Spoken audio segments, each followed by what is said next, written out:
अस्सलाम वालेकुम dear students. Next lecture जो है ये रेजोनेंस से है और रेजोनेंस हमने जो है उस दिन वीबीटी थ्योरी को डिस्कस किया है और नेक्स्ट जो है हमने रेजोनेंस को डिस्क्राइब करना है ऑर्गेनिक कंपाउंड में जो है या इनऑर्गेनिक कंपाउंड में रेजोनेंस क्या होता है, तो इसको डिस्कशन इस पे करनी है। मॉलिक्यूल में दो किस्म के इलेक्ट्रॉन्स होते हैं। एक इलेक्ट्रॉन जो है अगर आप देखें तो लोकलाइज्ड इलेक्ट्रॉन्स उनको कहते हैं, लोकलाइज्ड इलेक्ट्रॉन्स। मॉलिक्यूल में टू टाइप्स ऑफ इलेक्ट्रॉन्स होते हैं, एक होते हैं localised electrons.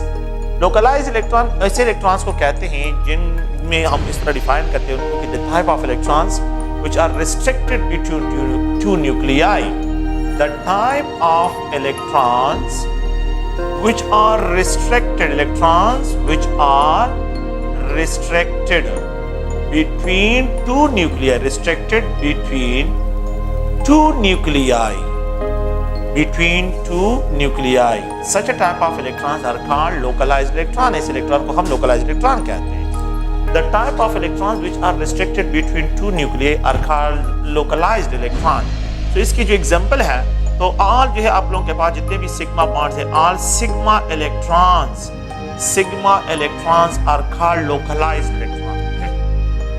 And second point यहाँ पे ये है all isolated pi electrons are also called localized electron. उनको भी localized electron से डिस्क्राइब करते हैं। They can be represented by a single leaf structure. They can be represented by a single leaf structure. They can be represented by a single leaf structure. ये single leaf structure क्या मतलब है? अगर आप देखें ये क्लोरीन है तो इस क्लोरीन के साथ यहाँ पे इलेक्ट्रॉन जो है ये शेयर किए हुए इसने, तो एक इलेक्ट्रॉन जो है क्लोरीन का है, दूसरा इलेक्ट्रॉन ये दूसरे क्लोरीन, ये क्लोरीन एटम ए है, ये क्लोरीन एटम बी है। तो these इलेक्ट्रॉन जो है they are restricted between these two nuclei. ये इलेक्ट्रॉन इन दो न्यूक्लियाई के दरमियान रिस्ट्रिक्टेड है, तो ऐसे इलेक्ट्रॉन को हम लोकलाइज्ड इलेक्ट्रॉन कहते हैं। The type of electrons which are restricted between two nuclei are called localized. तो ये सिग्मा बॉन्डिंग इलेक्ट्रॉन। तो इसकी जो एग्जांपल में आता है सिग्मा इलेक्ट्रॉन है, अगर आप हाइड्रोजन को देखें तो हाइड्रोजन के साथ यहाँ पे इलेक्ट्रॉन, अगर आप यहाँ पे जो है मैं सपोज कर लेता हूँ कि यहाँ पे ईथेन है तो ईथेन मॉलिक्यूल में अगर आप देखें तो ये कार्बन और यहाँ पे हाइड्रोजन, ये सारे इलेक्ट्रॉन लोकलाइज्ड है। तो these electrons are localized electron, ये लोकलाइज्ड इलेक्ट्रॉन्स हैं। अगर आप यहाँ पे ऑक्सीजन मॉलिक्यूल को देखें तो ऑक्सीजन मॉलिक्यूल में जो है यहाँ पे इलेक्ट्रॉन्स हैं, तो these electrons are localized electron. In electron को हम क्या कहते हैं? localized electron कहते हैं। अगर आप लोग यहाँ पे देखें, मैं यहाँ पे एक्सप्रेशन का तो आइसोलेटेड पाई बॉन्ड की बात मैंने की है, तो आइसोलेटेड पाई बॉन्ड का मतलब एक ऐसे इलेक्ट्रॉन जो कि कंजुगेशन में ना हो, तो ऐसे इलेक्ट्रॉन जहाँ पे कंजुगेशन ना हो तो वहाँ पे जो है आइसोलेशन होगा, तो वो आइसोलेटेड पाई इलेक्ट्रॉन्स होंगे, तो ये पाई इलेक्ट्रॉन लोकलाइज्ड इलेक्ट्रॉन्स हैं। No, they can be represented by single leaf structure. इनको सिंगल लीव स्ट्रक्चर की तरह एक्सप्रेशन करते हैं। सो सिग्मा बॉन्ड जो होते हैं या आइसोलेटेड पाई बॉन्ड, क्या मतलब है आइसोलेटेड पाई बॉन्ड का? ये डबल बॉन्ड है। अगर आप लोग देखें यहाँ पे जो है ये कार्बन है, ये CH2 और यहाँ पे ये CH है, यहाँ पे ये डबल बॉन्ड। आप लोग देखें ये डबल बॉन्ड है, ये डबल बॉन्ड, यहाँ पे जो है ये सिंगल बॉन्ड, फिर सिंगल बॉन्ड, ये डबल बॉन्ड है, तो there is no delocalisation between this pi electrons, conjugation ही है। तो ये इलेक्ट्रॉन डिलोकलाइज्ड नहीं है, ये लोकलाइज्ड इलेक्ट्रॉन है। तो ऐसे electron which are restricted between two nuclei are described as a localised electron. They can be represented by single Lewis structure. इनको सिंगल लीव स्ट्रक्चर के जरिए क्या करते हैं? एक्सप्रेस करते हैं। तो इनकी जो एक्सप्रेशन है तो वो हम जो है क्या करते हैं? अ सिंगल लीव स्ट्रक्चर से इनकी एक्सप्रेशन करते हैं। मॉलिक्यूल में दो सेकंड टाइप ऑफ इलेक्ट्रॉन जो है वो ऐसे हैं जो कि डीलोकलाइज्ड इलेक्ट्रॉन्स होते हैं। तो डीलोकलाइज्ड इलेक्ट्रॉन्स क्या है? The type of electrons which are spread over three, the type of electrons which are spread over two or more than three nuclei,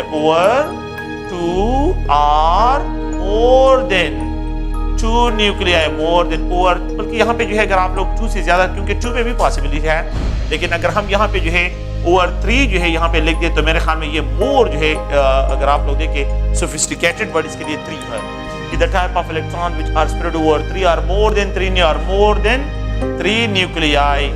such a type of electrons are called जो है अगर आप लोग देखिए उनको हम जो है डिलोकलाइज इलेक्ट्रॉन, क्योंकि मैंने एक जगह पे आप लोगों को बताना है कि 2 इलेक्ट्रॉन्स कहाँ पे डिलोकलाइज होते हैं, तो मैंने 2 न्यूक्लियाई पे डिलोकलाइजेशन आप लोगों को एक जगह पे समझानी है, लेकिन इस टॉपिक में नहीं है, नेक्स्ट टॉपिक में वो आ जाएगा मॉलिक्यूलर थ्योरी में, कि वहां पे हमने 2 न्यूक्लियाई पे इलेक्ट्रॉन की स्प्रेडिंग को एक्सप्लेन करना है कि the type of electron which are spread over 3 और मोर देन 3 न्यूक्लियाई। बस मैं यहाँ पे ऑर्गेनिक केमिस्ट्री से रिलेटेड पॉइंट को थोड़ा सा डिस्कशन कर रहे हैं।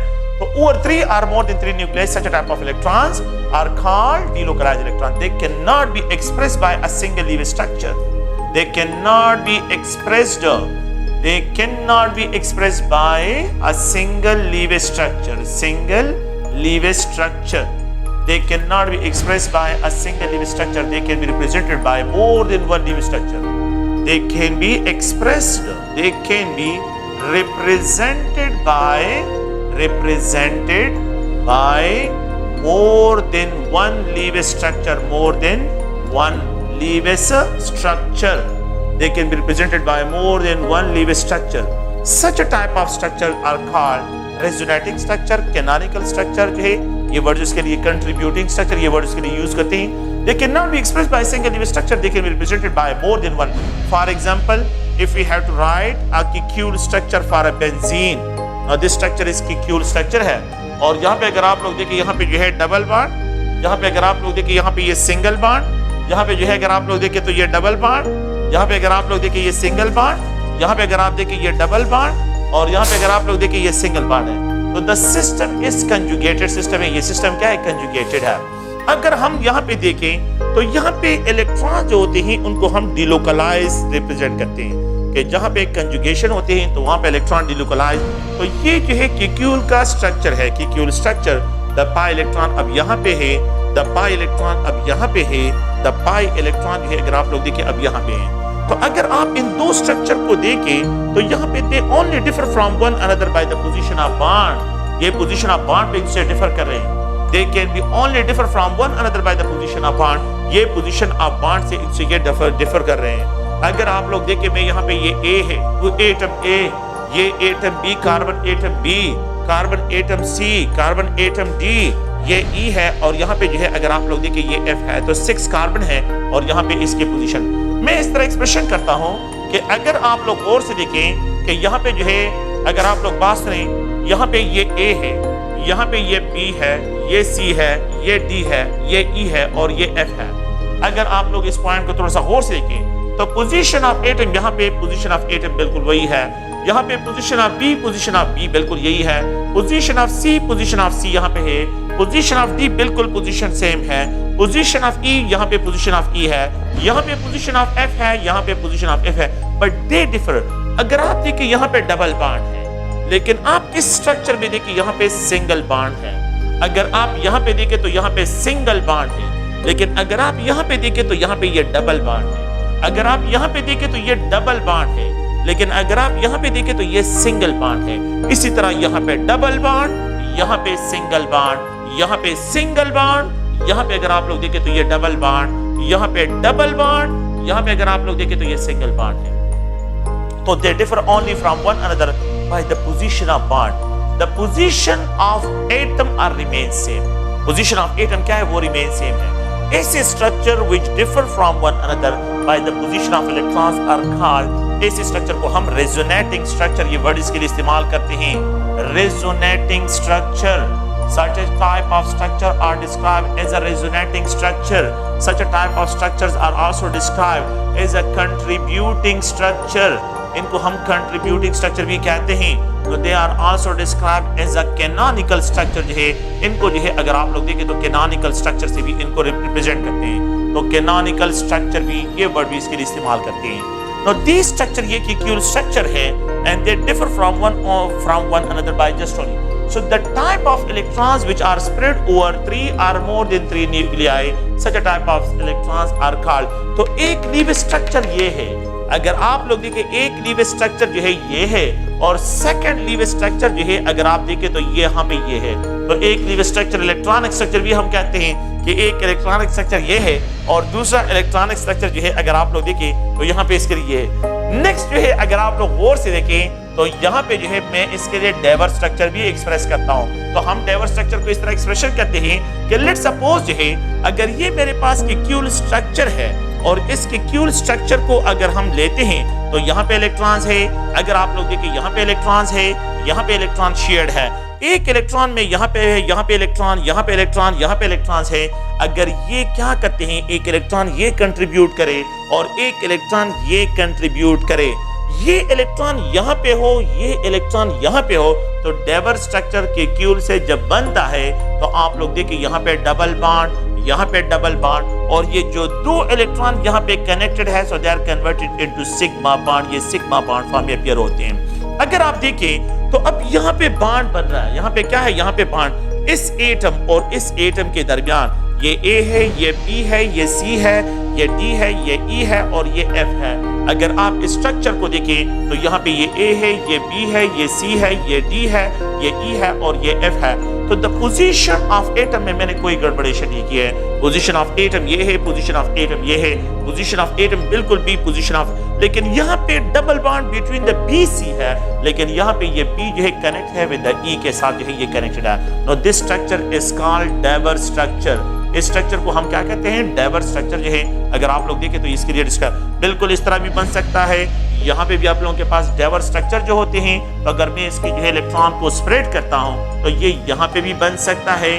और एक अनदर जो पॉसिबिलिटी है, तो डेवर स्ट्रक्चर के लिए अगर आप लोग देखें तो यहाँ पे भी पॉसिबल है।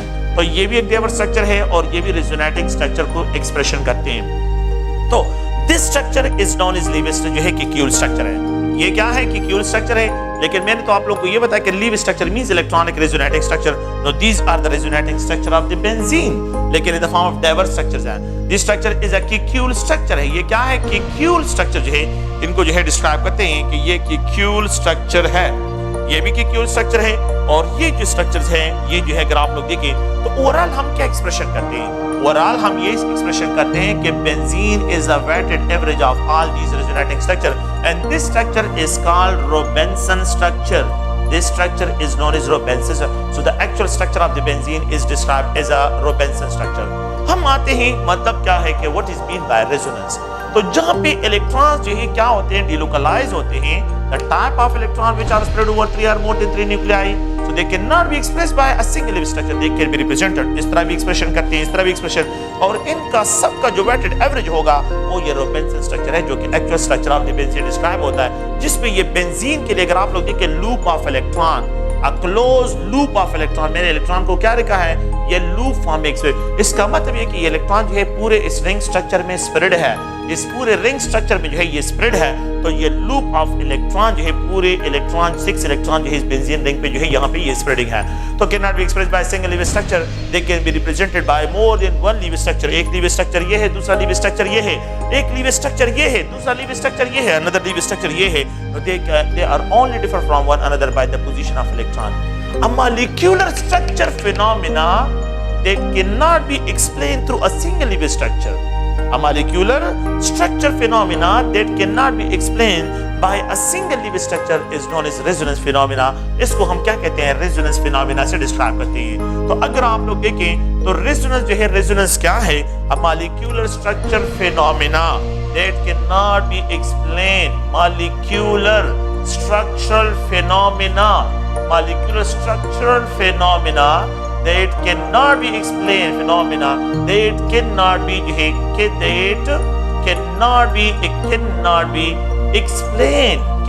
explained by a single leaf structure, explained by a single leaf structure, single electron leaf structure। तो उसको हम क्या कहते हैं, रेजोनेंस फिनोमेना से डिस्क्राइब करते हैं। A molecular structure phenomena that cannot be explained through a single leaf structure is known as resonance phenomena। इसको हम रेजोनेंस से डिस्क्राइब करते हैं। तो जहाँ पे इलेक्ट्रॉन जो है डिलोकलाइज होते हैं वहाँ पे जो है रेजोनेंस होता है, जहाँ पे इलेक्ट्रॉन डिलोकलाइज होते हैं वहाँ पे हम रेजोनेंस को डिस्क्राइब करते हैं। अच्छा, एक और पॉइंट को अगर आप लोग देखें तो रेजोनेंस को जो है हम यहाँ पे आप लोगों से के 2 टाइप्स के रेजोनेंस होते हैं। एक होते हैं आइसोवैलेंट रेजोनेंस, एक जो है आइसोवैलेंट रेजोनेंस है, और एक जो है अगर आप लोग देखें आइसोवैलेंट रेजोनेंस, और एक अगर हम देखें तो यहाँ पे हेट्रोवैलेंट रेजोनेंस है। एक आइसोवैलेंट रेजोनेंस है और एक हेट्रोवैलेंट रेजोनेंस। तो आइसोवैलेंट रेजोनेंस और हेट्रोवैलेंट रेजोनेंस में क्या होता है, अगर मैं एक इक्वल स्ट्रक्चर को यहाँ पे ड्रा करता हूँ, अगर मैं एक इक्विल स्ट्रक्चर को यहाँ पे ड्रा करता हूँ और ये बेंजीन रिंग है और यहाँ पे जो है इलेक्ट्रॉन्स को अगर मैं इस तरह डिस्पर्स कर देता हूँ, तो अब अगर आप लोग देखें तो यहाँ पे ये A, ये B, ये C, ये D, ये E और ये F है।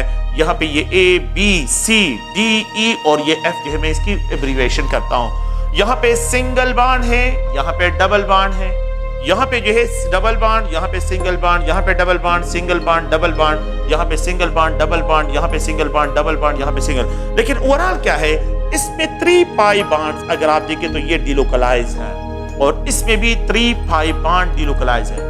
अगर the number of delocalized pi bond in both resonating structure same हो तो फिर इसको आइसोवैलेंट रेजोनेंस से डिस्क्राइब करते हैं। आइसोवैलेंट रेजोनेंस वो है कि the number of, अगर आप देखें तो यहाँ पे जो है 1, यहाँ पे 2, यहाँ पे 3, तो यहाँ पे 3 पाई बॉन्ड और यहाँ पे जो है if the number of bond in both resonating structure जो है ये सेम हो तो such a type of resonance is known as isovalent resonance, इसको आइसोवैलेंट से डिस्क्राइब करते हैं। लेकिन अगर मैं यहाँ पे डिस्कशन करता हूँ कि ये ब्यूटाडाइन है और this example is describe as butadiene, यहाँ पे डबल बॉन्ड, यहाँ पे सिंगल बॉन्ड, यहाँ पे डबल बॉन्ड है और मैं इसका एक अनदर रेजोनेटिंग स्ट्रक्चर ड्रा करूं कि ये इलेक्ट्रॉन यहाँ से शिफ्ट हो जाते हैं, तो यहाँ पे ये डबल बॉन्ड, ये CH2।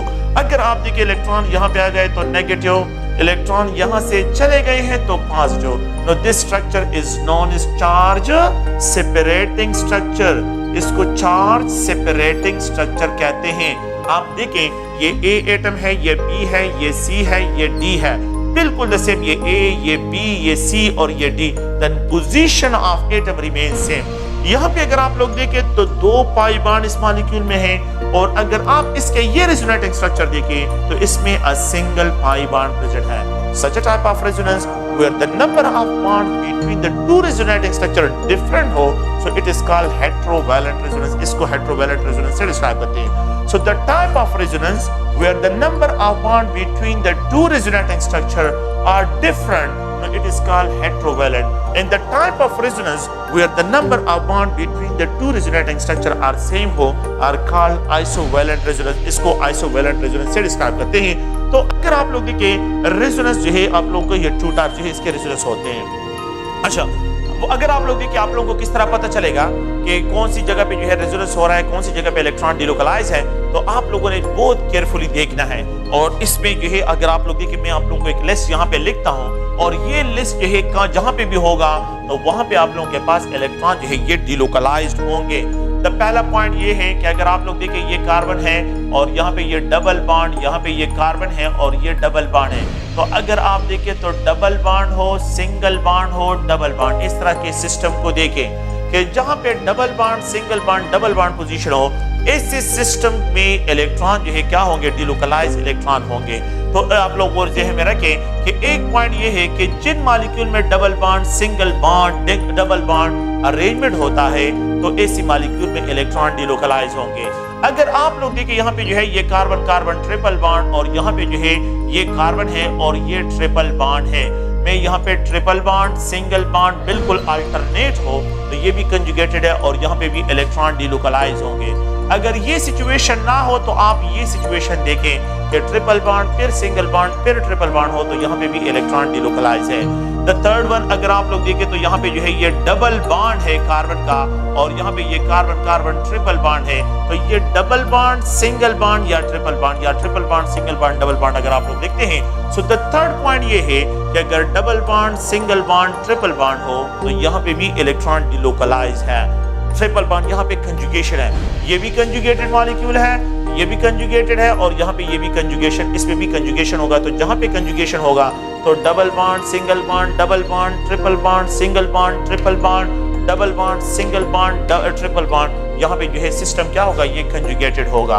अगर आप लोग देखिए एक और पॉइंट को कि यहाँ पे जो है ये डबल बॉन्ड और यहाँ पे अगर आप देखिए यहाँ पे ये नाइट्रोजन है और इसके साथ लोन पेयर ऑफ इलेक्ट्रॉन है, तो अगर डबल बॉन्ड हो और साथ में सिंगल बॉन्ड हो और फिर उसके साथ नॉन बॉन्डिंग इलेक्ट्रॉन हो, लोन पेयर ऑफ इलेक्ट्रॉन हो, तो ये सिस्टम भी कंजुगेटेड है और यहाँ पे भी इलेक्ट्रॉन डिलोकलाइज होंगे। तो अगर आप लोगों के पास द फोर्थ पॉइंट ये है कि डबल बॉन्ड हो और यहाँ पे जो है अगर आप लोग देखें तो यहाँ पे जो है साथ में non bonding electron, sorry double bond, मैं इस तरह एक्सप्रेशन करता हूँ कि डबल बॉन्ड, सिंगल बॉन्ड और नॉन बॉन्डिंग इलेक्ट्रॉन, जिसको लोन पेयर ऑफ इलेक्ट्रॉन भी कहते हैं। तो अगर ये सिचुएशन हो या अगर आप लोग देखिए यहाँ पे डबल बॉन्ड है और मैं इस तरह एक्सप्रेशन करता हूँ और यहाँ पे जो है ये OH हो, साथ में लोन पेयर ऑफ इलेक्ट्रॉन हो। अगर आप लोग देखें ये डबल बॉन्ड है, यहाँ पे ये CH है और यहाँ पे SH के साथ लोन पेयर ऑफ इलेक्ट्रॉन हो। अगर आप लोग देखें ये जो है डबल बॉन्ड और यहाँ पे ये, अगर इसमें देखें तो ये सेलेनियम हाइड्राइड, इसके साथ अगर लोन पेयर ऑफ इलेक्ट्रॉन, तो अगर डबल बॉन्ड, सिंगल बॉन्ड और lone pair of electron system हो तो यहाँ पे इलेक्ट्रॉन डिलोकलाइज होंगे और ये सिस्टम भी कंजुगेटेड सिस्टम डिस्क्राइब होगा। अगर आप लोग देखें यहाँ पे जो है ये ट्रिपल बॉन्ड है, मैं इस तरह एक्सप्रेशन करता हूँ कि ये ट्रिपल बॉन्ड और यहाँ पे जो है ये NH2 है, ये भी डिलोकलाइज इलेक्ट्रॉन होगा। तो आप लोगों ने जो है क्या करना है, यहाँ पे triple bond, single bond, lone pair of electron हो, ये सिस्टम भी डिलोकलाइज में, इसमें भी इलेक्ट्रॉन डिलोकलाइजेशन होगी। अगर आप लोग देखिए यहाँ पे ट्रिपल बॉन्ड जो है इस तरह एक्सप्रेशन करता हूँ, अगर यहाँ पे जो है आप देखिए ये डबल बॉन्ड है और यहाँ पे जो है ये CH2 with a negative charge हो, तो ये इलेक्ट्रॉन भी डिलोकलाइजेशन है। It is called allylic कार्बेनाइन delocalisation, it is called allylic कार्बेनाइन, it is called allylic. इस ग्रुप को जो है यहाँ पे जो है CH2 डबल बॉन्ड और यहाँ पे CH2, इसको एलाइलिक ग्रुप कहते हैं। तो एलाइलिक कार्बेनाइन में इलेक्ट्रॉन जो होते हैं ये डिलोकलाइज्ड होते हैं, ये डिलोकलाइज्ड है। तो अगर आप लोग देखें तो मैं यहाँ पे लिख रहा हूँ कि यहाँ पे 6 पॉइंट क्या है कि डबल बॉन्ड हो, सिंगल बॉन्ड हो और नेगेटिव चार्ज हो, यहाँ पे भी इलेक्ट्रॉन डिलोकलाइजेशन में है, ये इलेक्ट्रॉन इस तरह डिलोकलाइज होंगे। तो the non bonding electrons are converted into the bonding electron, while the bonding electron जो है जो रेजोनेटिंग स्ट्रक्चर होगा तो ये जो है नॉन बॉन्डिंग में कन्वर्ट हो जाएगा। तो एलाइलिक कार्बेनाइन डिलोकलाइजेशन। अगर आप लोग देखें ये कार्बन कार्बन डबल बॉन्ड और यहाँ पे जो है ये CH2 विद पॉजिटिव चार्ज है, तो अगर मैं इस पाई इलेक्ट्रॉन को यहाँ पे शिफ्ट करता हूँ तो यहाँ पे भी आप लोगों के पास रेजोनेंस होगा और अब पॉजिटिव चार्ज है इस कार्बन पे आ जाएगा। तो पॉजिटिव चार्ज इस कार्बन से इस कार्बन पे शिफ्ट हो रहा है, तो it is called allylic carbocation delocalisation. तो allylic carbocation delocalisation 7 type of delocalisation है, जिसमें double bond, single bond with the positive charge carbocation है, with the positive charge carbocation जो है वो यहाँ पे प्रेजेंट है और एलाइलिक कार्बोकेटाइन को स्टेबिलिटी जो है वो इस डिलोकलाइजेशन से मिल जाती है। यहाँ पे अगर आप लोग देखें तो लास्ट पॉइंट जो है मैं यहाँ पे डिस्क्रिप्शन करता हूँ तो ये एलाइलिक फ्री रेडिकल है, it is known as allylic free radical.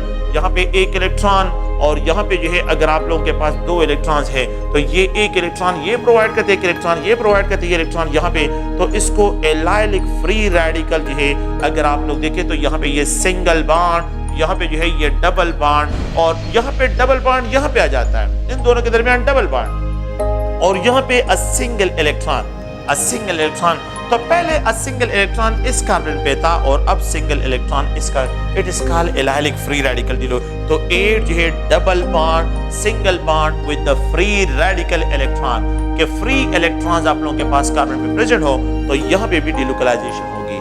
तो मॉलिक्यूलर डिलोकलाइजेशन जो है ये 8 टाइप्स के होते हैं। डबल बॉन्ड, सिंगल बॉन्ड ये सिचुएशन हो, triple bond, single bond, triple bond हो, double bond, single bond, triple bond हो, double bond, single bond, non bonding electrons हो, double bond, single bond, triple bond, single bond, non bonding electrons हो, double bond, single bond, negative charge, double bond, single bond, positive charge, double bond, single bond with a single electron होगा। तो फिर ये सारे delocalisation होते हैं molecule में। तो मॉलिक्यूल में आपको जब भी जो है इसी सिचुएशन में, इन सिचुएशन में जो भी नजर आ जाए बस वहां पे इलेक्ट्रॉन क्या है, डिलोकलाइज्ड है, वहां पे इलेक्ट्रॉन्स डिलोकलाइज सिस्टम होगा और वहां पे जो है डिलोकलाइजेशन होगा, वहां पे इलेक्ट्रॉन जो है वो क्या हो नहीं होंगे, लोकलाइज नहीं है, तो वहां पे आप लोगों के पास वहां पे रेजोनेंस ऑब्जर्व होगी।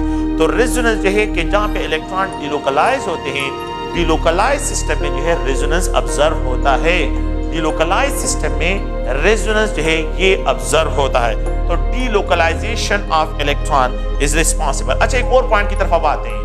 अगर आप लोग देखिए मैं यहाँ पे कुछ टर्मिनोलॉजीज हैं उनको जो है डिफाइन करता हूँ। एक है रेजोनेंस इफेक्ट, एक होता है रेजोनेंस इफेक्ट और इस इफेक्ट को मीजोमेरिक इफेक्ट भी कहते हैं।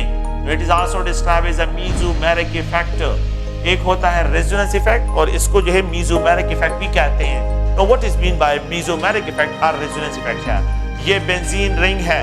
अगर आप लोग देखें तो यहाँ पे A B C D और यहाँ पे ये E है, ये F है। अगर मैं इसको जो है क्या करता हूँ, ड्रा कर लेता हूँ, तो यहाँ पे ये A B C और ये D और ये जो है E और ये F है। डबल बॉन्ड जो है अगर आप देखें तो यहाँ पे है डबल बॉन्ड, अब यहाँ पे है डबल बॉन्ड। ये इसका क्यूल स्ट्रक्चर है, रेजोनेटिंग स्ट्रक्चर है। रेजोनेटिंग स्ट्रक्चर, ये इसका रेजोनेटिंग स्ट्रक्चर है। अगर आप इस मॉलिक्यूल में देखें तो यहाँ पे डबल बॉन्ड यहाँ पे है। अगर आप इस मॉलिक्यूल में यहाँ पे देखें तो यहाँ पे ये सिंगल बॉन्ड है।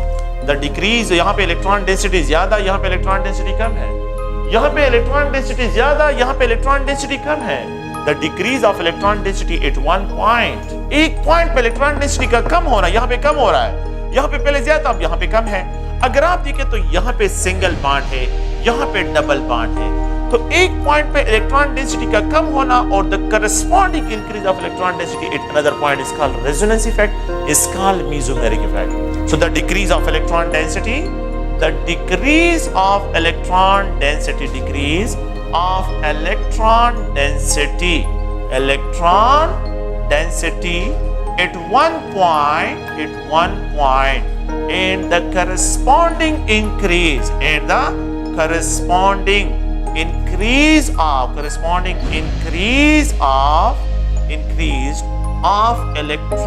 density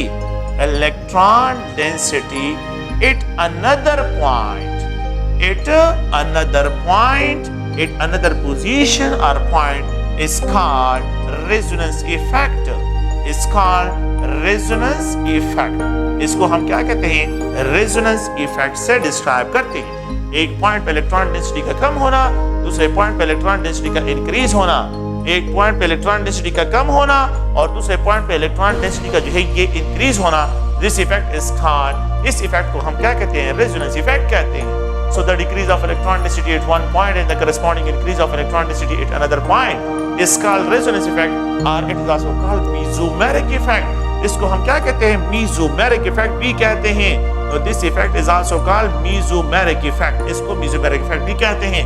अगर आप लोग देखें तो ये कार्बन है, ये डबल बॉन्ड है और यहाँ पे ये कार्बन जो है, यहाँ पे ये डबल बॉन्ड है। ये इलेक्ट्रॉन डेंसिटी यहाँ से शिफ्ट होती है, ये इलेक्ट्रॉन डेंसिटी यहाँ पे, अगर आप देखें एक पॉइंट से इलेक्ट्रॉन डेंसिटी शिफ्ट हो गई है, दूसरे पॉइंट पे चली गई है।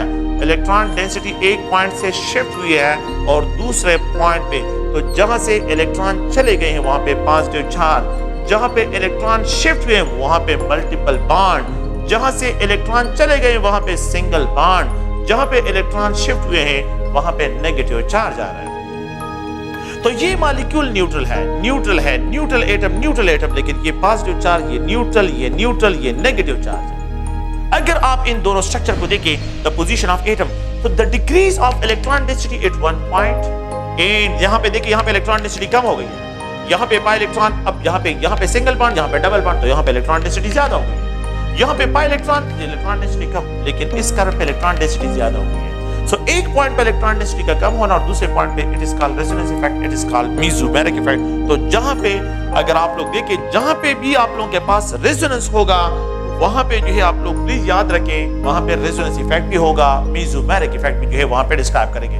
तो आमतौर पे अगर आप देखें, मैं बेंजीन की बात करता हूं, ये बेंजीन है और इस बेंजीन को अगर आप देखें तो ये NH2 के साथ, तो हम कहते हैं ना कि benzene is least reactive while aniline is more reactive। हम इस तरह की बात करते हैं कि aniline is more reactive than benzene। उसका रीजन क्या है?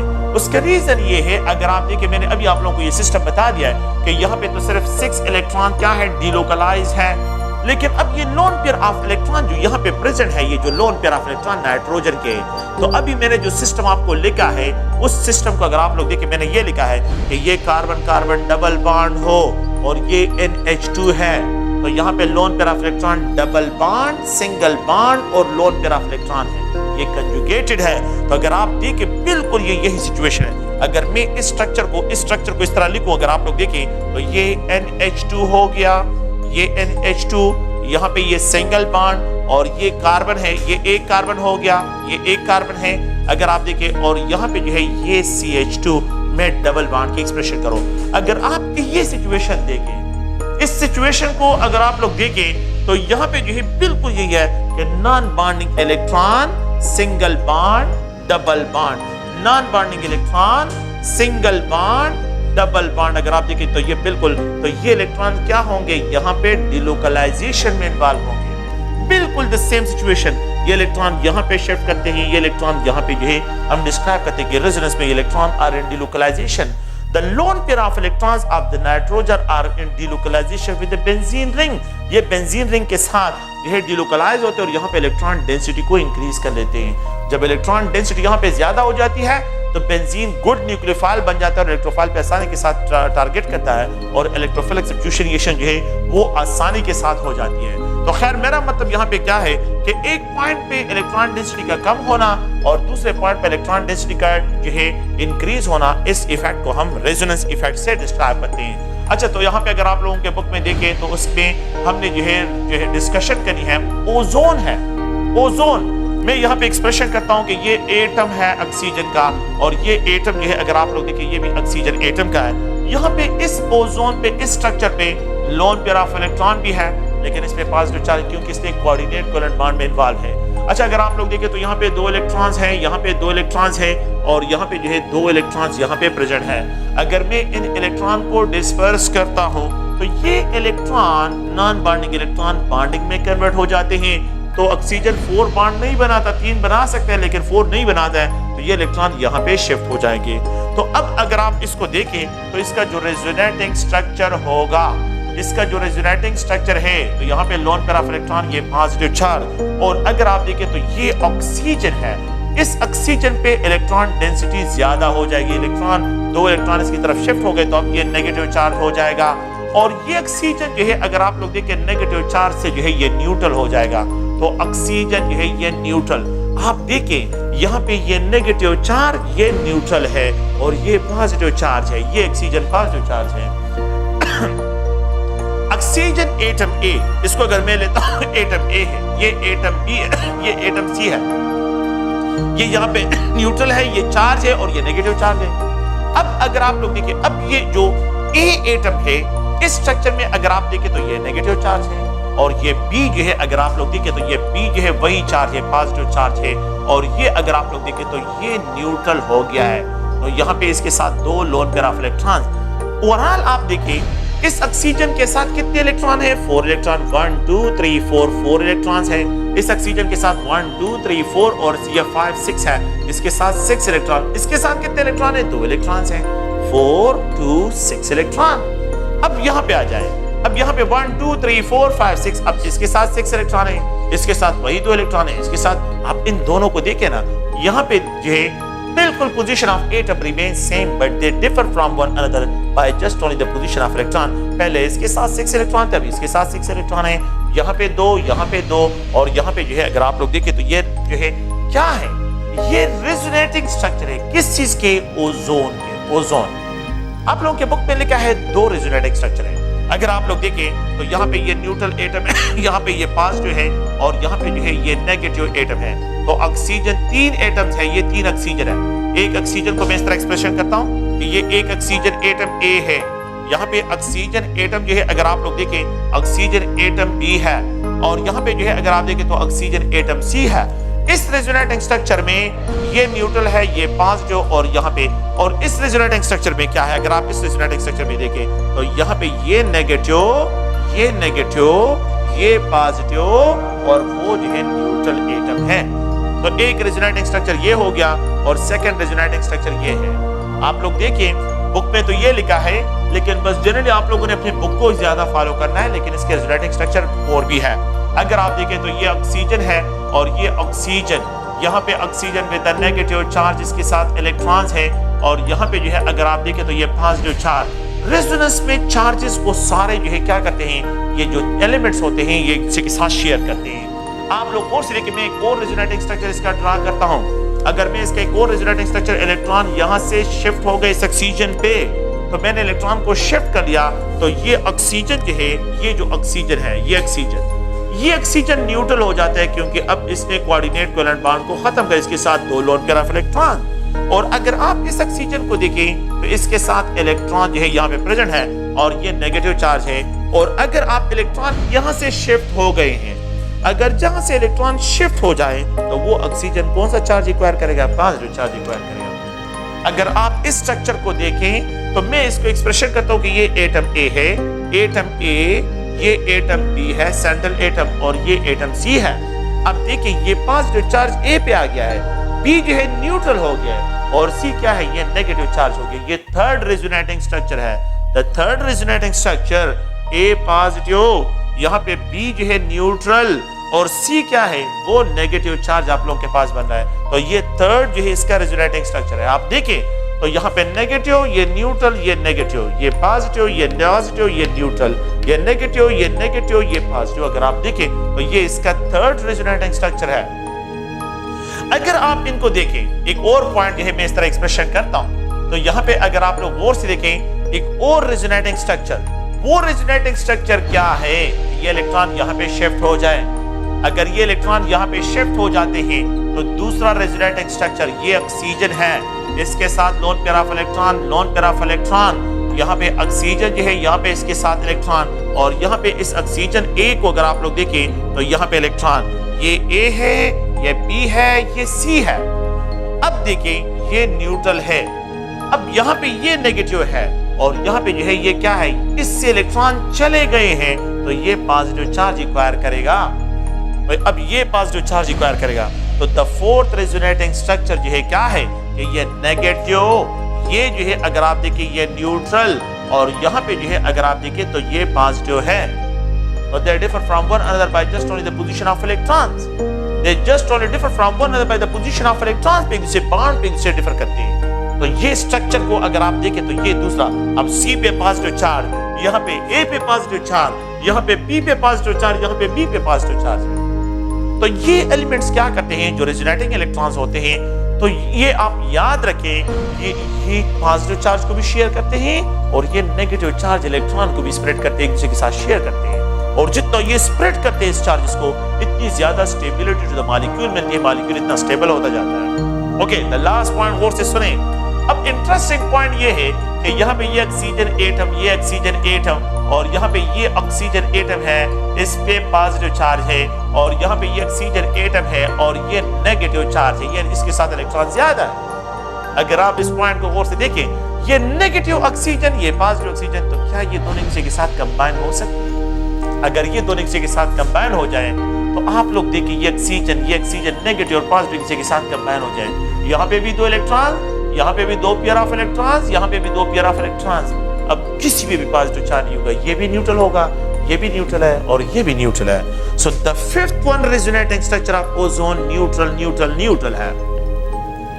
तो the total number of resonating structure जो है यहाँ पे जो आप लोगों के पास ड्रा होते हैं तो ये 5 बनते हैं, लेकिन आप लोगों के बुक में जो है इन्होंने 2 लिखा है, बस आप लोग 2 तक ही, मतलब ये है कि आप लोग उसको ज़हन में रखें। आप देखिए neutral, positive, negative, negative, positive, neutral, positive, neutral और नेगेटिव, नेगेटिव, न्यूट्रल, पॉजिटिव, और यहाँ पे न्यूट्रल न्यूट्रल न्यूट्रल, सारे जो है ये न्यूट्रल आ रहे हैं, सब के सब न्यूट्रल है। अगर आप देखें तो अगर आप देखें यहाँ पे 2 टाइम पॉजिटिव, अगर आप देखें 2 टाइम पॉजिटिव 3 टाइम न्यूट्रल आ रहा है, 2 टाइम पॉजिटिव और 3 टाइम न्यूट्रल आ रहा है। अगर आप देखें यहाँ पे 1 और यहाँ पे 2, तो 2 टाइम नेगेटिव, अगर आप इसको देखें 2 टाइम नेगेटिव, और इसमें जो है अगर मैं एक्सप्रेशन करता हूँ, ये नेगेटिव भी है, ये भी नेगेटिव है, लेकिन ये न्यूट्रल और ये न्यूट्रल, एंड 1 टाइम पॉजिटिव यहाँ पे आ रहा है। ये नेगेटिव, सॉरी ये न्यूट्रल 2 टाइम न्यूट्रल, 2 टाइम ये अगर आप लोग देखिए ये नेगेटिव आ रहा है, और सिंगल टाइम जो है ये पॉजिटिव चार्जेस में आ रहा है। So they differ from one another by just only the position of electron, by the position of charges. So such a type of structure are called resonating structure, canonical structure, contributing structure. ये contributive. So what is mean? What will be the actual structure of the molecule? The actual structure of the molecule will be the weighted average of all these resonating structures. The actual structure of the molecule will be the weighted average of all these resonating structures. जितने भी resonating structures हैं, इन सब का क्या होगा? Weighted average describe होगा. So the actual structure of the molecule will be the weighted average of all these resonating structure. तो मैं क्या लिखूंगा कि अगर आप लोग देखिए मेरे पास ऑक्सीजन ओजोन है, what will be the actual structure of the ozone? इसका मतलब क्या हुआ कि यहाँ पे ये इलेक्ट्रॉन भी स्प्रेड है और पॉजिटिव चार्ज भी स्प्रेड है, नेगेटिव चार्ज और पॉजिटिव चार्ज, इन पूरे में इस तरह एक्सप्रेशन कर सकता हूं इसको कि अगर आप लोग देखें तो यहाँ पे जो है इसके लिए एक्सप्रेशन इस तरह करते हैं कि ये पॉजिटिव चार्ज इस पूरे ऑक्सीजन मॉलिक्यूल पे जो है ओजोन मॉलिक्यूल है उस पे जो है ये स्प्रेड है, इन तीनों एटम पे जो है ये स्प्रेड है, इन तीनों एटम। तो इनका क्या होगा, जो रेजोनेटिंग स्ट्रक्चर्स है उनका जो वेटेड एवरेज है, तो the weighted average of all resonating structure, average of all resonating structure is described as the actual structure of the molecule. It is also called resonance hybrid structure. Weighted average of all resonating structure is described as the actual structure, or resonance hybrid structure,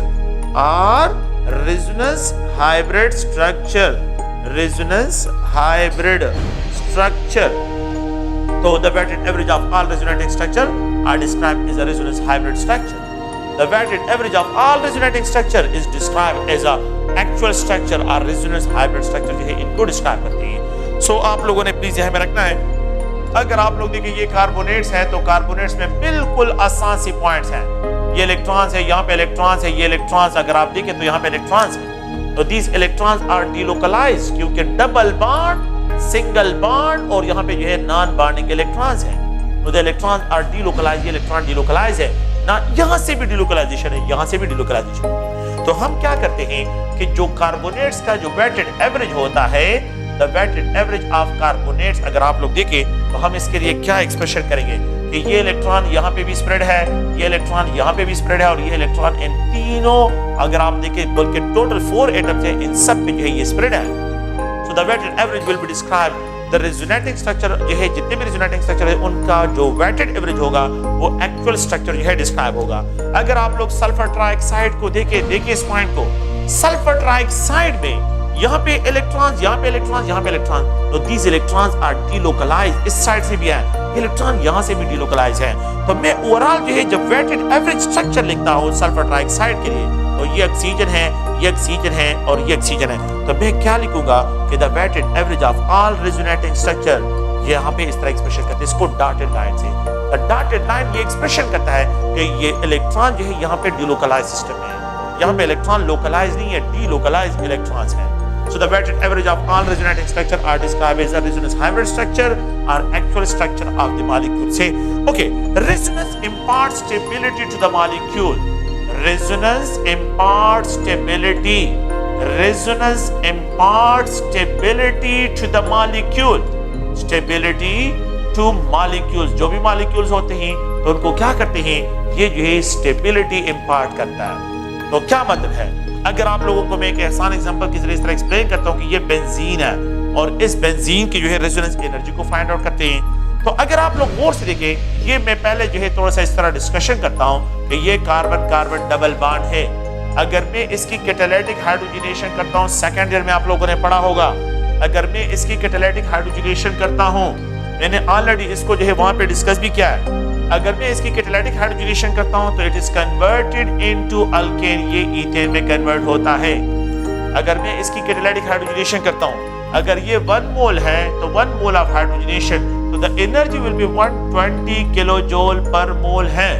अगर ये 2 mole of ethene हो जाए तो यहाँ पे जो है 2 moles of hydrogen required होंगे, तो इट विल बी जो है 2 multiplied 120 kilo joule per mole है।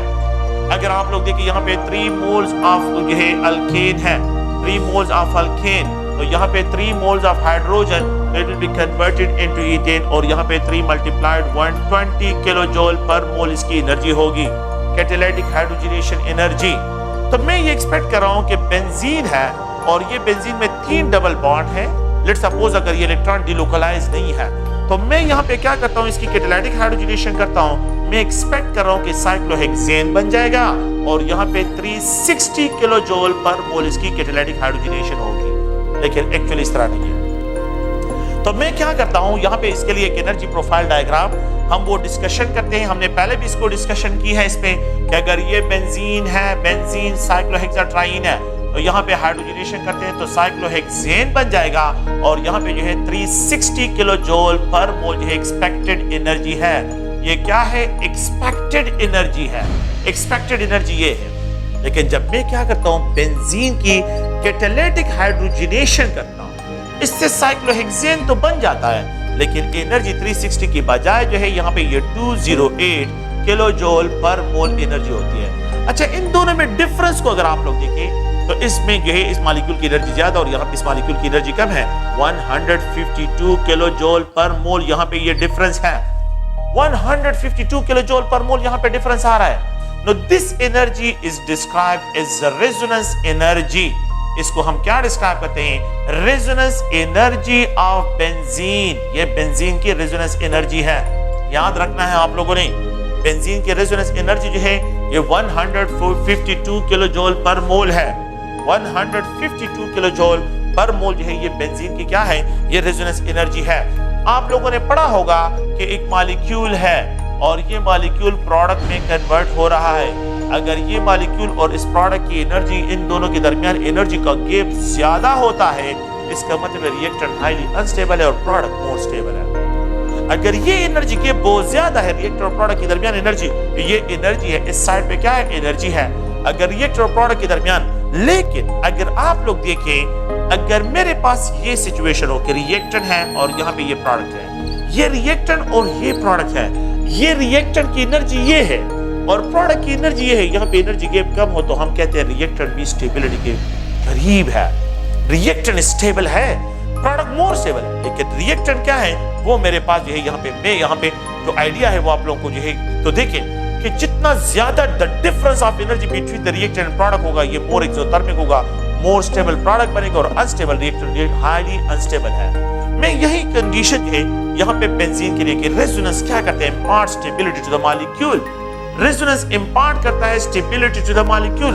If there is no resonance and benzene is cyclohexatriene, तो यहाँ पे ये साइक्लोहेक्सेन में कन्वर्ट होगा। जब साइक्लोहेक्सेन में कन्वर्ट होगा तो इन दोनों के दरमियान एनर्जी जो डिफरेंस होगा बहुत ज्यादा है, that is called 360 kilo joule per mole है।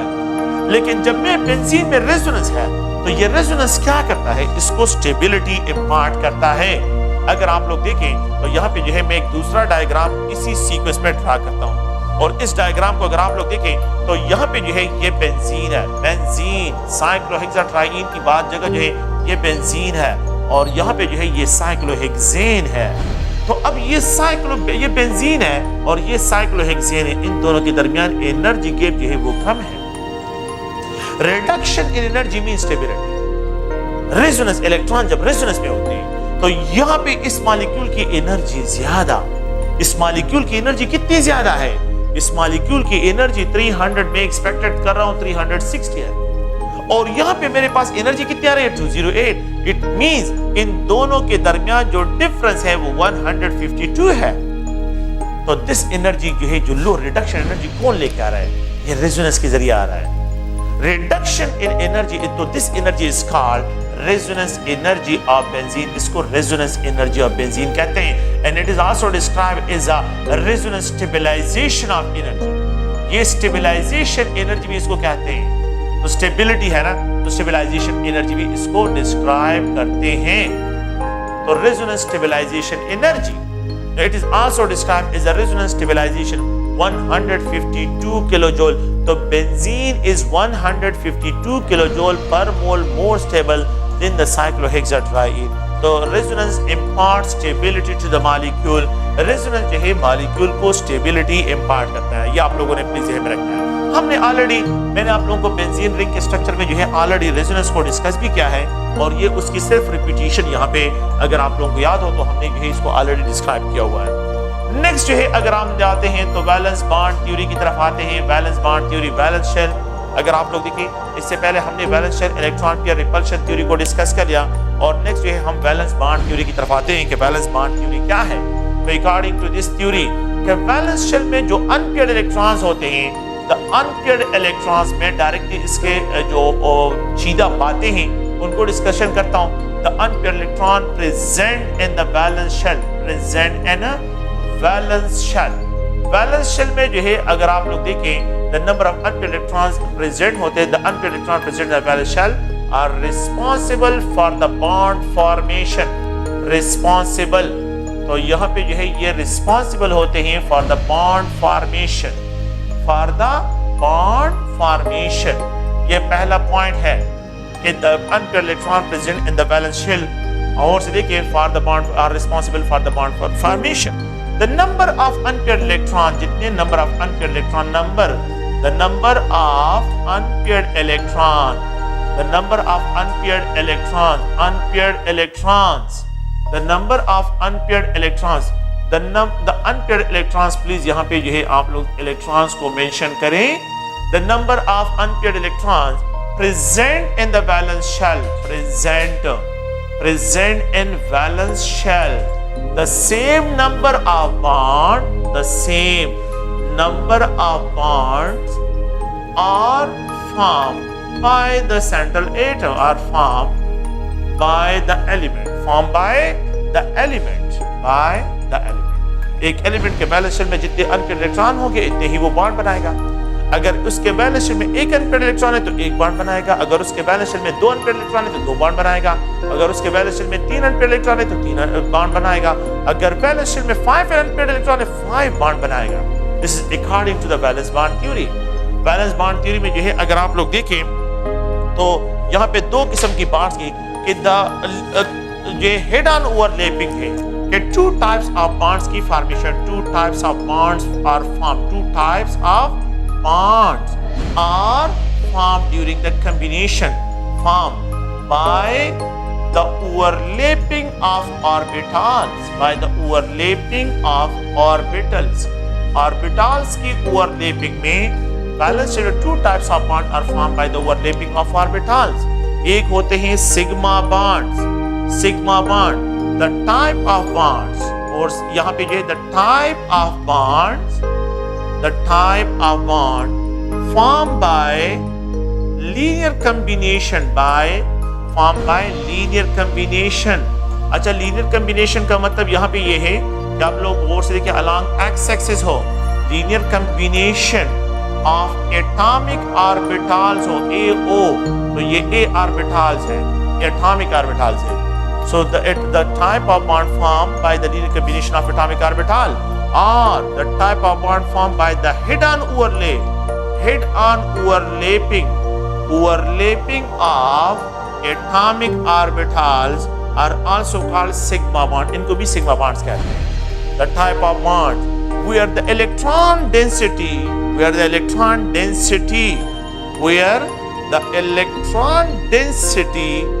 is present in a single region में अगर इलेक्ट्रॉन डेंसिटी प्रेजेंट हो, ऐसे बॉन्ड्स को हम सिग्मा बॉन्ड्स कहते हैं।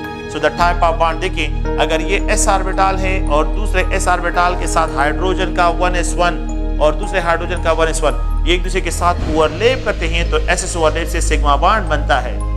Head on overlap of atomic orbital, linear overlap of atomic orbital, ऐसे बॉन्ड जिसमें electron density along the bond axis maximum हो, ऐसे बॉन्ड को हम क्या कहते हैं, सिग्मा बॉन्ड कहते हैं। या where the electron density is present in a single region, एक रीजन में प्रेजेंट हो, ऐसे बॉन्ड को हम सिग्मा बॉन्ड कहते हैं। ये सिग्मा बॉन्ड है। तो हाइड्रोजन मॉलिक्यूल को अगर आप लोग देखें तो हाइड्रोजन में SS से सिग्मा बॉन्ड बना हुआ है। सो SS ऑर्बिटल के ओवरलैप से सिग्मा बॉन्ड जो है यहाँ पे इससे बना हुआ है, SS ओवरलैप से। अगर आप लोग देखें यहाँ पे ये फ्लोरीन है, दूसरे फ्लोरीन एटम के साथ कॉम्बिनेशन में, तो एक फ्लोरीन एटम दूसरे फ्लोरीन एटम के साथ क्या है, वो यह यहाँ पे कंबाइन है थ्रू कोवेलेंट बॉन्ड। तो ये फ्लोरीन है, इसका आउटर मोस्ट शेल में एक इलेक्ट्रॉन है, वैलेंस शेल में p ऑर्बिटल में है, और बाकी जो p ऑर्बिटल है ये कंप्लीटली फिल्ड है। तो ये अगर आप लोग देखें तो इसका electronic configuration 1s2 2s2 2p5 है। तो 2p5 ऑर्बिटल को अगर आप लोग देखें तो ये कंप्लीटली फिल्ड, ये भी फिल्ड है, और यहाँ पे एक अनपेयर्ड इलेक्ट्रॉन है। तो एक अनपेयर्ड इलेक्ट्रॉन और ये दूसरा फ्लोरीन एटम है। तो fluorine molecule is composed of 2 fluorine atom. तो यहाँ पे एक फ्लोरीन और यहाँ पे इलेक्ट्रॉन पेयर्ड है। तो unpaired electron they do not participate in bond, लेकिन unpaired electron they are involved in chemical bond, ये केमिकल बॉन्ड में इन्वॉल्व होते हैं।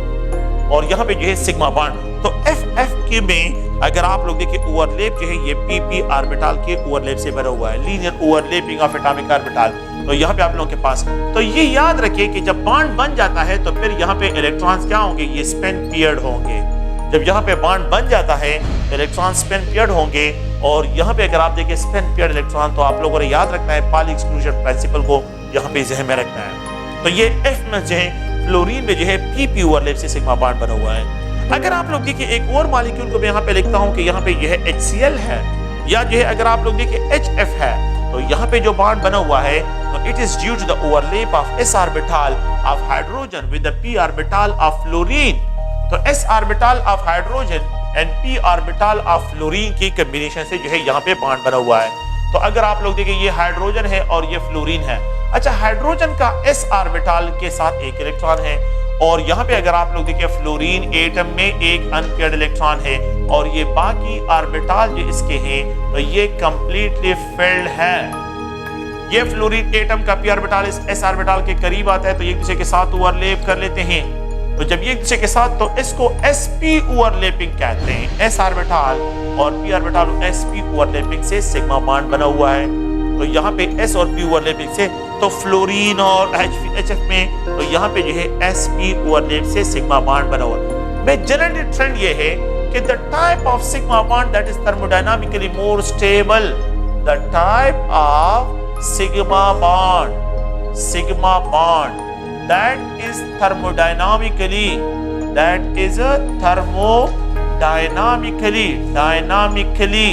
or more stable हो,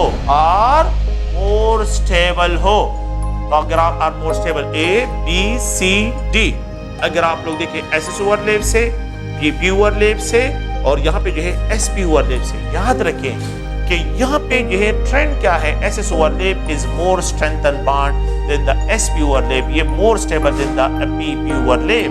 तो यहाँ पे जो आप लोगों का ऑप्शन होगा वो SS ओवरलैप से जो बॉन्ड बना है ये थर्मोडायनामिकली मोर स्टेबल है। थर्मोडायनामिकली मींस ये लोअर एनर्जी में होगा। तो जो बॉन्ड जो है आप लोगों के पास थर्मोडायनामिकली मोर स्टेबल है वो SS ओवरलैप से है। So the type of sigma bond that is thermodynamically more stable are considered to be SS overlap, और ट्रेंड ये होगा। ट्रेंड फॉर्म में क्या लिखना है, ट्रेंड फॉर्म में SS overlapping is greater than the SP and SP, क्योंकि s orbital spherical shape का है, तो इसी वजह से जो है ये thermodynamically more stable maximum space share करता है।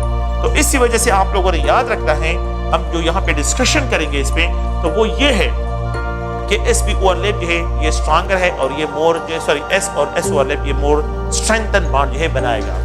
अच्छा, अगर आप लोग ऑक्सीजन मॉलिक्यूल को देखिए, अगर आप नाइट्रोजन मॉलिक्यूल को देखिए, ऑक्सीजन मॉलिक्यूल में देखें, ऑक्सीजन में या नाइट्रोजन में अगर मैं डिस्क्रिप्शन करता हूं तो ऑक्सीजन एक ऑक्सीजन एटम है और ये दूसरा ऑक्सीजन एटम। इसका इलेक्ट्रॉनिक कॉन्फ़िगरेशन 1s2, यहाँ पे ये 2s2 और ये 2p4 इसकी इलेक्ट्रॉनिक कॉन्फ़िगरेशन है।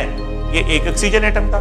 यहाँ पे ये अगर आप लोग देखिए ऑर्बिटल्स हैं, और यहाँ पे जो है ये दूसरा ऑक्सीजन 1s2, ये 2s2 और यहाँ पे 2p, अगर आप देखें तो यहाँ पे 2p4 इलेक्ट्रॉनिक कॉन्फ़िगरेशन। ये और ये एक दूसरे के साथ ओवरलैप करते हैं तो सिग्मा बॉन्ड बनेगा, फिर सपोज, और ये अगर एक दूसरे के साथ ओवरलैप करते हैं तो पाई बॉन्ड। तो एक सिग्मा बॉन्ड में इन्वॉल्व होगा, दूसरा पाई बॉन्ड में इन्वॉल्व होगा। तो जब linear combination of atomic orbital होता है तो सिग्मा बॉन्ड बनता है, लेकिन जब साइड वाइज ओवरलैपिंग होता है तो पाई बॉन्ड की फॉर्मेशन होती है। तो पाई बॉन्ड क्या होते हैं? The type of bond form, the type of bond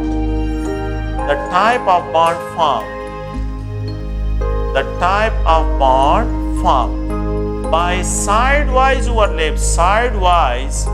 overlapping of atomic orbitals, ठीक है, it is described as a pi bond. The type of bond that is formed by the parallel overlap of atomic orbital is called pi bond. The type of bond यहाँ पे एक orbital है और यहाँ पे एक ऑर्बिटल एक दूसरे के साथ ओवरलैप करते हैं, साइड वाइज ओवरलैप करते हैं। अगर आप इसको देखें तो अगर मैं इसकी एक्सप्रेशन करता हूँ तो यहाँ पे भी पाई इलेक्ट्रॉन क्लाउड, यहाँ पे भी पाई इलेक्ट्रॉन क्लाउड है, तो यहाँ पे इलेक्ट्रॉन डेंसिटी दो रीजन में प्रेजेंट है। तो पाई बॉन्ड में electron density above the bond axis, below the bond axis present होती है। तो यहाँ पे the type of bond where the electron density is present in two region, the type of bond where the electron density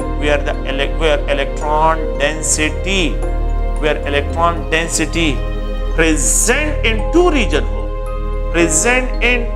region हो, तो such a type of bond are called pi bond. Such type of bond where the electron density above and below the bond axis हो और along the bond axis कम हो, तो ऐसे bond को हम pi bond कहते हैं। तो pi bond side wise overlap से बनता है, और जो सिग्मा बॉन्ड होता है वो हेड ऑन ओवरलैप। तो ऑक्सीजन मॉलिक्यूल को मैं एक्सप्लेन करता हूँ। ऑक्सीजन के वैलेंस शेल में अगर आप according to the valence bond theory, एक ऑर्बिटल ये है जिसमें एक इलेक्ट्रॉन है, दूसरा ऑर्बिटल ये है जिसमें एक इलेक्ट्रॉन है, और जो कंप्लीट फील्ड है उसको इग्नोर करें, और ये दूसरा ऑक्सीजन एटम है, एक ऑर्बिटल ये है जिसके साथ इलेक्ट्रॉन है, और एक ऑर्बिटल ये है जिसके साथ एक इलेक्ट्रॉन जो है यहाँ पे प्रेजेंट है। तो ये ऑक्सीजन एटम इस ऑक्सीजन एटम के करीब आता है, ये एटम ए ये एटम बी है, जब इनसे करीब आते हैं हेड ऑन ओवरलैप से सिग्मा बॉन्ड बनता है। यहाँ पे सिग्मा बॉन्ड और ये दोनों एक दूसरे के साथ साइड वाइज ओवरलैप करते हैं, तो पाई बॉन्ड की फॉर्मेशन होती है। तो pi bond above the bond axis below the bond axis. अगर मैं इस तरह एक्सप्रेशन करता हूँ कि ये ऑक्सीजन एटम है और यहाँ पे जो है ये दूसरा ऑक्सीजन एटम है, इन दोनों के जो ऑर्बिटल इसी के साथ ओवरलैप कर लेते हैं, तो यहाँ पे जो है पेयर ऑफ इलेक्ट्रॉन प्रेजेंट है, और ये जो ऑर्बिटल्स हैं तो ये साइड वाइज एक दूसरे के साथ अगर ओवरलैप करते हैं, तो आप लोग देखें तो यहाँ पे जो है ये side wise overlap of atomic orbital से पाई बॉन्ड बने। तो मैं इस तरह एक्सप्रेशन करता हूँ कि ये ऑक्सीजन है, यहाँ पे एक्स के दरमियान sigma bond is form by P P overlap से, और यहाँ पे अगर आप लोग देखें तो एक पाई बॉन्ड है जो कि साइड वाइज ओवरलैप से बनता है, साइड वाइज ओवरलैप से। आप याद रखें कि यहाँ पे ये साइड वाइज ओवरलैप से, तो अगर आप इस तरह एक्सप्रेशन करते हैं, अगर मैं इस तरह एक्सप्रेशन करूं कि ये मेरे पास सिग्मा बॉन्ड है, ये जो है एक अनहाइब्रिडाइज्ड पी ऑर्बिटल और ये दूसरा अनहाइब्रिडाइज्ड पी ऑर्बिटल है, एक दूसरे के साथ साइड वाइज ओवरलैप करते हैं, तो इलेक्ट्रॉन क्लाउड यहाँ पे, इलेक्ट्रॉन क्लाउड यहाँ पे होगा। तो ऑक्सीजन मॉलिक्यूल में जो है अगर आप देखें तो यहाँ पे इलेक्ट्रॉनिक क्लाउड जो है वो आप लोगों के पास जो है इस केस में पाई बॉन्ड में दो रीजन में प्रेजेंट होगा। तो अबव द बॉन्ड एक्सिस और बिलो द बॉन्ड एक्सिस इसको डिस्क्राइब करते हैं। तो जो बॉन्ड जो है साइड वाइज ओवरलैप से बनता है, उस बॉन्ड को हम क्या एक्सप्रेशन करते हैं, पाई बॉन्ड से उसकी एक्सप्रेशन करते हैं। नाइट्रोजन मॉलिक्यूल को अगर आप लोग देखें तो नाइट्रोजन मॉलिक्यूल में इलेक्ट्रॉन, बस मैं डायरेक्टली लिख रहा हूं, नाइट्रोजन का इलेक्ट्रॉनिक कॉन्फ़िगरेशन p3 है, तो मेरे नाइट्रोजन यहाँ पे एक इलेक्ट्रॉन, यहाँ पे एक इलेक्ट्रॉन, अनपेयर्ड इलेक्ट्रॉन 3 है। The number of unpaired electron in the nitrogen molecule अगर आप लोग देखें तो ये जो है यहाँ पे 3 डिस्क्राइब हो रहे हैं, अनपेयर्ड इलेक्ट्रॉन्स है। ये नाइट्रोजन है तो इसका एक अनपेयर्ड इलेक्ट्रॉन पी ऑर्बिटल में, दूसरा पी ऑर्बिटल, और ये तीसरा पी ऑर्बिटल, इसके साथ एक इलेक्ट्रॉन, इसके साथ एक इलेक्ट्रॉन, इसके साथ है। ये एक दूसरे के साथ हेड ऑन ओवरलैप करते हैं सिग्मा बॉन्ड, ये एक दूसरे के साथ साइड वाइज ओवरलैप करते हैं पाई बॉन्ड, ये एक दूसरे के साथ साइड वाइज ओवरलैप करते हैं पाई बॉन्ड। याद रखें कि ये px लीनियर ओवरलैपिंग से सिग्मा बॉन्ड की फॉर्मेशन होती है। ये py के साथ ओवरलैप करेगा, पाई बॉन्ड बनाएगा, और ये pz जो है ये pz के साथ ओवरलैप करके पाई बॉन्ड। ये अलाउड कॉम्बिनेशन है कि py के साथ पाई बॉन्ड में इन्वॉल्व होगा, और pz जो है ये pz के साथ जो है इन्वॉल्व होगा, पाई बॉन्ड यहाँ पे बनेगा। लेकिन ये कॉम्बिनेशन बिल्कुल जो है अलाउड नहीं है। सुने, py अगर pz के साथ कॉम्बिनेशन है गलत है, pz जो है अगर py के साथ पाई बॉन्ड गलत है, pz जो है अगर px के साथ कॉम्बिनेशन है गलत है। ये कॉम्बिनेशन कभी भी अलाउड नहीं है, ये कॉम्बिनेशन अलाउड है। उसका रीजन ये है कि अगर मेरे पास ये सिग्मा बॉन्ड है, ये जो है अगर आप देखिए एक पी ऑर्बिटल, ये जो है दूसरा पी ऑर्बिटल, ये py। अगर मैं pz की बात करता हूं तो pz जो है ये होगा, ये एक दूसरे को परपेंडिकुलर होते हैं। तो जब परपेंडिकुलर होगा तो परपेंडिकुलर कॉम्बिनेशन में पाई बॉन्ड नहीं बनता। ये pz के साथ कॉम्बिनेशन से बॉन्ड बनेगा, लेकिन ये py pz के साथ परपेंडिकुलर है, ये उसके साथ बॉन्ड नहीं बना सकता। हाँ, ये py के साथ, py जो है एक दूसरे को पैरेलल है तो पाई बॉन्ड बना सकते हैं, लेकिन py pz combination is not allowed, pz py combination is not allowed. तो सिग्मा बॉन्ड है, यहाँ पे आप लोगों ने याद रखना है कि py combination allowed, pz combination allowed, px combination allowed, but py px allowed नहीं है, pz जो है pz के साथ अलाउड है, pz py के साथ कॉम्बिनेशन है, ये कॉम्बिनेशन अलाउड नहीं है। ठीक है, तो आप लोग प्लीज इनको ज़हन में रखें। ये जो है आप लोगों के पास डिफरेंट टाइप्स ऑफ बॉन्ड्स की जो फॉर्मेशन है उनके बारे में जो हमने डिस्कशन करनी थी, ये क्लियर करें इनको। नेक्स्ट जो है इंशाल्लाह बैलेंस बॉन्ड थ्योरी को हमने डिस्कस कर लिया है, लेकिन ये है कि इसमें जो हाइब्रिडाइजेशन का कंसेप्ट और मॉलिक्यूलर थ्योरी है इंशाल्लाह नेक्स्ट चैप्टर में।